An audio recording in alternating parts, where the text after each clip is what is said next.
Hello, in today's video we are going to be adding banana in our donuts.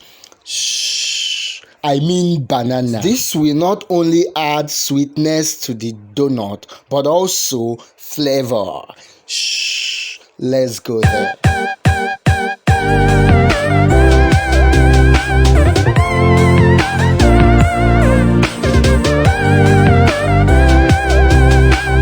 Hello, welcome to my channel. I am Chinedu Vincent and I upload food problem solving recipes twice or even more on a weekly basis. Subscribe and like because you are going to be deriving all lots of value. Like today, we are going to be incorporating banana into our donuts, and also I'll be showing you how you can treat enzymic browning in your fruits and vegetable at the cost of production. Let's go there. To successfully add banana to our donuts, we're going to take some careful precautions and follow it step by step. So I am ready if you are ready as well. Before peeling and mashing process of your overripe banana, ensure that your heated water is standing by. Then peel and mash your overripe banana quickly before it browns. It is advisable not to use a blender because blending will entrap so much air that causes enzymic browning, thereby giving your donuts an undesirable dark color. Then transfer the banana mash to the standing by almost boiling half cup of water and stir off heat, meaning detach the pot from the heat source and cover the pot to blanch for about 4 to 5 minutes. After blanching, you can decide to blend or to whisk. But as for me, I will whisk and set aside.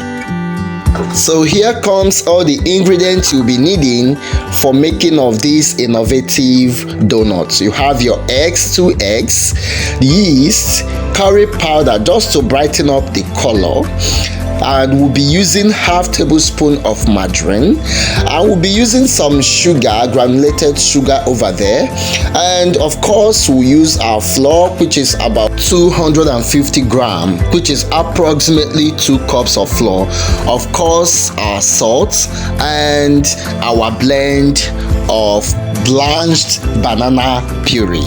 All products recipe are there in the description box waiting for you, while you go ahead and melt your margarine unapologetically, but be careful not to decolorize it. So add your 1/4 tablespoon of salt into your flour and your optional curry powder alongside with the yeast.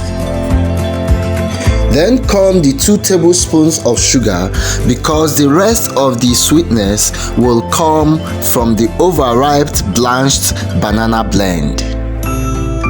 Then mix for the evenly distribution of the ingredient round the flour. And to your melting margarine, add little water.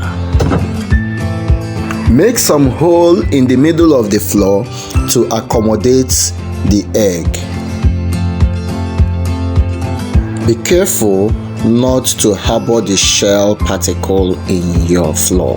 Apart from adding protein to our donuts, egg will also assist our banana donut to be smooth with a fine look. Add the banana blend to the melted margarine and mix to combine, and add the thick mix into the flour crumb and mix to obtain a dough. Note that patience is required at this point to obtain a mix of firm consistency. Add some flour if too light, but if it is too thick, then you can add some water.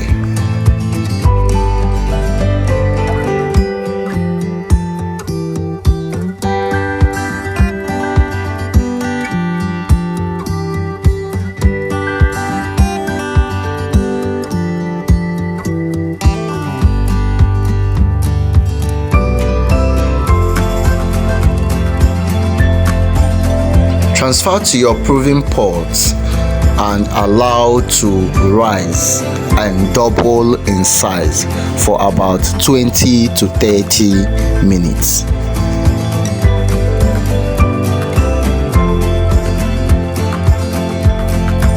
Wow, what is this? Salope's Kitchen is doing well. Please go ahead, hit the subscription button, like this video and comment if you truly love what you are seeing. Oh my gosh, I feel like getting a soup and start swallowing the dough because it's looking so soft and so perere.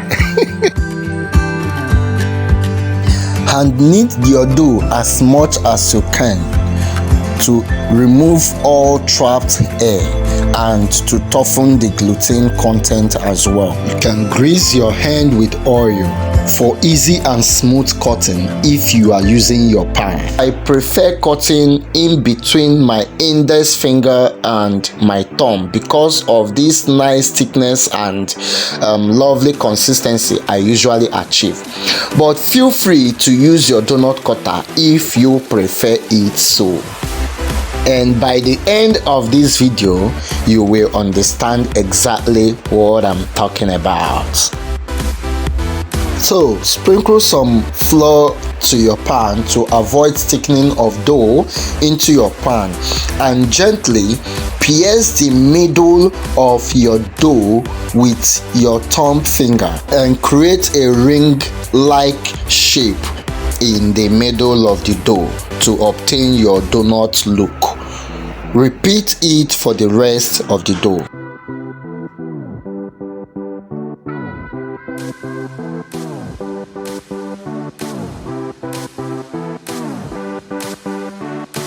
Flour sprinkle and cover the dough with an airproof thing to rise the second time while you get yourself ready for the frying process.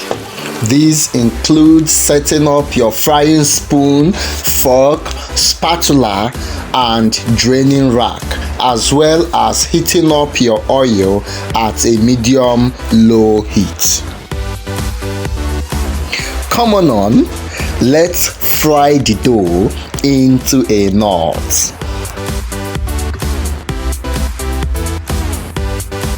Gently lift up the dough into your oil.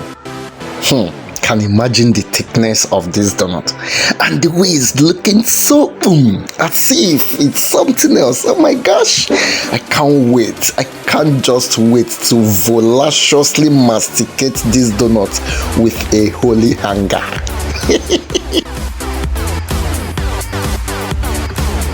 Yes. Okay. Lift it. Okay. Yes. Okay. Into the oil. Yes. I'm waiting to see what this banana donut will actually turn out to be. Please take it easy. Yes. Let's just quickly turn them and reduce the heat if the heat is too much, because it seems the heat is about getting high. So I'll reduce the heat. Note that frying process is one of the most critical aspects you must pay attention to, because that determines the final look of your finished product. So while frying, do not overcrowd your oil while frying. That is tip number 1. And also ensure you fry at medium heat, not too high to burn it all so that it won't burn inside. Ensure the heat is at it's very okay so that you can achieve your aim. and always remember to turn them regularly. Let's scoop the donut from the fire and then show the donut the way. You know what I mean?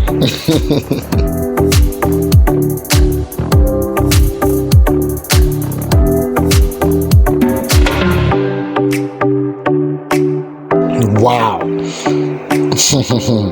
So I want to ask you one more question. Have you subscribed to this channel? Have you? Because we're here to guide you, to help you during your pastries and your kitchen problems. Any issue regards to cooking and pastry making, we are there to help you out. You see the thickness? Can you see the look? Can you see the nice? Can you see the texture of our banana donuts? This is nice, and I tell you, the flavor of this donut is something else. Try it and comment in the box below. You won't regret it. And see you in my next video. Bye bye.